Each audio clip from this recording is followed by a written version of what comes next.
নমস্কার বন্ধুরা, অর্পিজয় লাইফস্টাইলের নতুন একটি ব্লগে আপনাদের সবাইকে স্বাগত জানাই।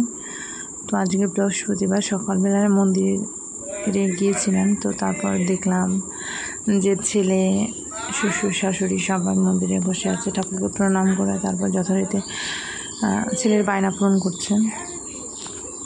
তো তারপর হঠাৎ করে দেখলাম সামনে গাড়িটা এসে দাঁড়িয়ে আছে। তো ভাবলাম কী ব্যাপার, গাড়িটা কেন? তো আমার বর জানালো যে গাড়িটা নাকি আমরা নিয়েছি। তো যথারীতি আমরা সবাই সারপ্রাইজ, কোনো ব্যাপার, কী ব্যাপার বললো, নিয়েছিলাম অনেক দিন আগেই, কালকে রাতে আমরা নিয়ে এসেছি, যদিও আমাদের কাউকে বলেনি, সারপ্রাইজ দিয়েছে। গাড়িটা অনেকটাই বড়, দেখলাম 7 সিটার গাড়িটা।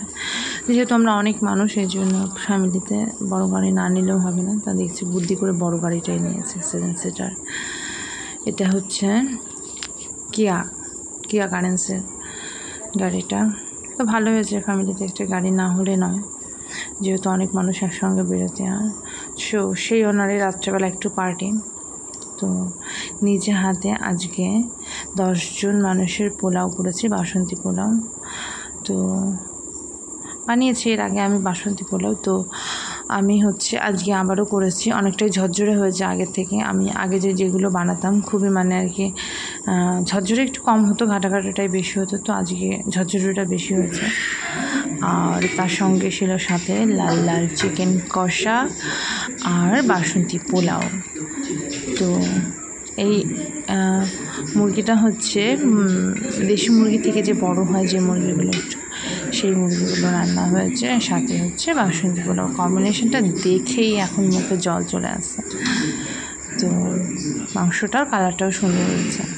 তো এর আগে আমি 10 জন মানুষের করিনি, কম করেছিলাম। তো করেছি, মোটামুটি ভালোই হয়েছে দেখলাম দেখতে। বাবা খেয়ে নিচ্ছে, আর মা যেহেতু চিকেন খাবে না, সেহেতু মায়ের জন্য একটু পনির করেছি। আর আমি এই যে থালা নিয়ে বসে পড়েছি খেতে, একটু মাংস দিয়ে মেখে মুখে নিয়ে নিলাম। তো দারুণ টেস্ট হয়েছে।